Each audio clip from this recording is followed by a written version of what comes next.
नमस्कार दर्शक मित्रों, आस्था मैगजीन.न्यूज में मैं रेणुका पांगरकर आप सबका स्वागत करती हूं। तो चलिए बढ़ते हैं आज के समाचार की ओर। दिल्ली में फिर से खुलेंगे स्कूल, कॉलेज और जिम। नाइट कर्फ्यू में भी ढील। डीडीएमए की बैठक में लिया गया फैसला। कोरोना की रफ्तार धीमी पड़ने के साथ ही दिल्ली में लगी पाबंदियां भी धीरे धीरे हटने लगी है। डीडीएमए की आज की बैठक में स्कूल, कॉलेज, कोचिंग इंस्टीट्यूट और जिम खोलने पर सहमति बनी है। सूत्रों के अनुसार राज्य में कोविड-19 के मामलों में गिरावट को देखते हुए जिम खोलने को लेकर आम सहमति बनी है। डीडीएमए की बैठक में फैसला लिया गया कि दिल्ली में फिलहाल नाइट कर्फ्यू नहीं हटेगा। हालांकि कर्फ्यू लगने का समय रात 10 बजे के बजाय रात 11 बजे कर दिया गया है। यह कर्फ्यू सुबह 5 बजे तक रहेगा। वहीं डीडीएमए ने फैसला किया कि दिल्ली में कारों में सिंगल ड्राइवरों को मास्क से छूट मिलेगी। वहीं बैठक से एक दिन पहले जिम और स्पा संचालकों ने मांग की थी कि संक्रमण कम होने के बाद अब सभी फिटनेस सेंटर खोल दिए जाने चाहिए। अधिकारियों का कहना है कि कोरोना के बढ़ते मामलों के बीच चरणबद्ध तरीके से बंदिशें लगाई गई थी। अब कोरोना के मामले कम हो रहे हैं। संक्रमण दर 5% से नीचे पहुंच गई है। इसके अलावा दिल्ली जिम एसोसिएशन की तरफ से फिटनेस सेंटर जल्द खोलने जाने की गुजारिश की गई थी। मुख्यमंत्री योगी आदित्यनाथ ने शुक्रवार को गोरखपुर सदर सीट से चुनाव लड़ने के लिए पर्चा दाखिल कर दिया है। 5 बार से सांसद योगी पहली बार गोरखपुर में शहर सीट से विधानसभा चुनाव लड़ रहे हैं। इस सीट पर 33 सालों से बीजेपी का कब्जा है। योगी के नामांकन में खुद गृह मंत्री अमित शाह और यूपी चुनाव प्रभारी धर्मेंद्र प्रधान मौजूद रहे। यह पहली बार है जब शाह किसी के नामांकन में शामिल हुए। नामांकन के जरिए पूर्वांचल में बड़ा सियासी शो दिखाने की कोशिश हो रही है। इससे पहले महाराणा प्रताप कॉलेज में आयोजित जनसभा में अमित शाह ने कहा, योगी के शासन में माफिया जेल में है। अतीक अहमद, मुख्तार अंसारी, आजम खान जेल में ही रहेंगे। आज हम योगी का पर्चा भरवाने आए हैं। विपक्ष के पास कोई मुद्दा नहीं है। उनको तो लगता है कोरोना के कारण सभाएं सीमित हो गई है, लोगों के बीच जाना नहीं पड़ रहा है। उनको मैं कहना चाहता हूं कि भैया, जो प्रचार करना है कर लो। उत्तर प्रदेश की जनता भाजपा के साथ है। भाजपा को फिर से 300 के पार सीटें मिलने वाली है। फेसबुक संस्थापक मार्क जुकरबर्ग की संपत्ति एक ही दिन में $31 बिलियन घट गई। फेसबुक के यूजर्स में गिरावट का झटका मेटा के सीईओ मार्क जुकरबर्ग को भी जोर से लगा है। मेटा के शेयरों में आई करीब 25% गिरावट के कारण एक ही दिन में मार्क जुकरबर्ग की संपत्ति $31 अरब घट गई है।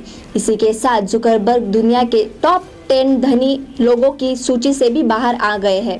वर्ष 2015 के बाद ऐसा पहली बार हुआ है कि जुकरबर्ग धन कुबेरों की टॉप 10 में नहीं है।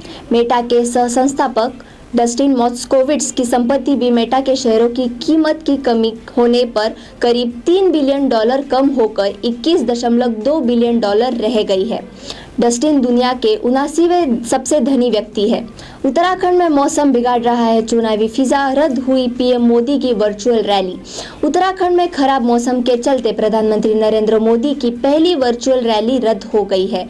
इस बात की जानकारी भारतीय जनता पार्टी ने गुरुवार को दी। खास बात यह है कि भारत निर्वाचन आयोग की तरफ से चुनाव कार्यक्रम की घोषणा होने के बाद यह पीएम मोदी का उत्तराखंड में पहला प्रचार कार्यक्रम होता। 70 सीटों वाले पहाड़ी राज्य में 14 फरवरी को मतदान होना है। वही मतगणना 10 मार्च को होगी। समाचार एजेंसी एनएनआई के अनुसार भाजपा की तरफ से आधिकारिक बयान जारी किया गया है। इस वर्चुअल रैली में आने वाले लोगों की सुरक्षा को ध्यान में रखते हुए पार्टी ने रैली कैंसिल करने का फैसला किया है। पीएम की यह रैली अल्मोड़ा, बागेश्वर, चंपावत और पिथौरागढ़ समेत कई क्षेत्रों को कवर करती। 14 विधानसभा क्षेत्रों में पार्टी की तरफ से 56 स्थानों की पहचान की गई थी।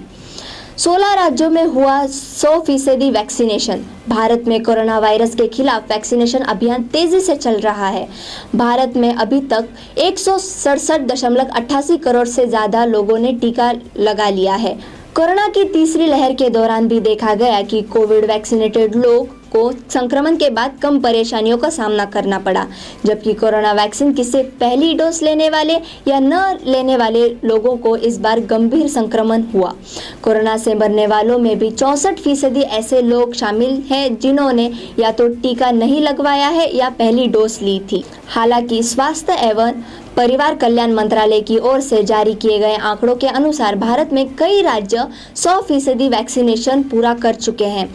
3 फरवरी 2022 को स्वास्थ्य एवं परिवार कल्याण मंत्रालय की ओर से जारी की गई रिपोर्ट के अनुसार 18 साल से ऊपर के 96% लोगों को 89.73 करोड़ कोरोना वैक्सीन की डोज लग चुकी है, जबकि 73% लोगों को 71.80 करोड़ डोज लगाई जा चुकी है। इसके अलावा 1.35 करोड़ प्रिकॉशन डोज लगाई जा चुकी है। इसी के साथ ही जनवरी 2022 में शुरू की गई 15 से 18 साल के किशोरों के लिए पहली डोज का वैक्सीनेशन 65% पूरा हो चुका है। इस आयु वर्ग के किशोरों में 4.78 करोड़ पहली डोज और 21.63 लाख दूसरी डोज लगाई जा चुकी है।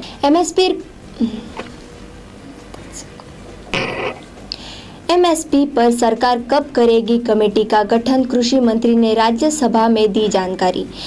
केंद्र की नरेंद्र मोदी सरकार जल्द ही न्यूनतम समर्थन मूल्य पर कमेटी का गठन करेगी।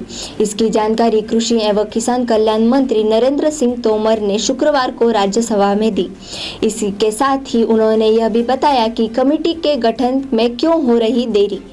नरेंद्र सिंह तोमर ने शुक्रवार को राज्यसभा में कहा कि सरकार न्यूनतम समर्थन मूल्य के संबंध में एक समिति बनाने के लिए प्रतिबद्ध है और निर्वाचन आयोग ने 5 राज्यों में विधानसभा चुनाव की प्रक्रिया खत्म होने के बाद समिति गठन करने को कहा है। मारा गया आईएसआईएस प्रमुख अबू इब्राहिम परिवार समेत खुद को बम से उड़ाया। सीरिया में अशांति का माहौल बना हुआ है। इसी बीच अमेरिका ने कहा कि सीरिया के अतमाह में अमेरिकी स्पेशल फोर्स के हमले में इस्लामिक स्टेट ग्रुप का प्रमुख अबू इब्राहिम अल हमीशी अल कुरैशी मारा गया। अमेरिकी राष्ट्रपति जो बाइडेन ने एक बयान जारी कर इसकी जानकारी दी। अमेरिकी फोर्स के इस हमले में अबू इब्राहिम अल हमीशी अल कुरैशी को निशाना बनाया गया था। उसने 31 अक्टूबर 2019 को अबू बकर अल बगदादी के इसी इलाके में एक अमेरिकी हमले में मारे जाने के बाद आतंकी संगठन की बागडोर संभाली थी। एक अमेरिकी अधिकारी ने बताया कि अमेरिकी सैनिकों के पहुंचने पर जिस तरह बगदादी ने बम विस्फोट कर खुद को और अपने परिवार के सदस्यों को मार डाला था, उसी तरह अल कुरैशी की मौत हुई है। स्वास्थ्य मंत्रालय ने नीट पीजी 2022 परीक्षा 6 से 8 हफ्तों तक टली। स्वास्थ्य मंत्रालय ने नीट पीजी 2022 परीक्षा को 6 से 8 हफ्तों तक टालने का आदेश दिया है। यह फैसला डॉक्टरों की मांग पर लिया गया था।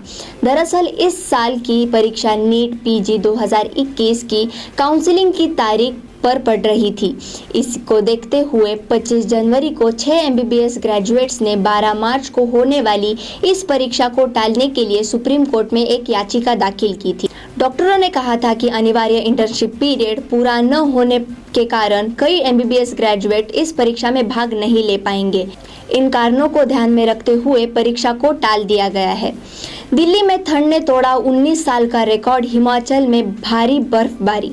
बारिश ने दिल्ली में गुरुवार को ठंड बढ़ा दी।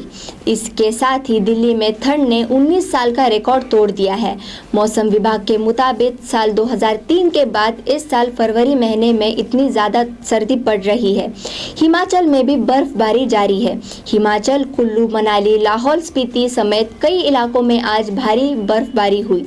पंजाब, हरियाणा में भी बारिश के साथ सर्द हवाएं चली, जिसके कारण दोनों राज्यों में तापमान में गिरावट आई।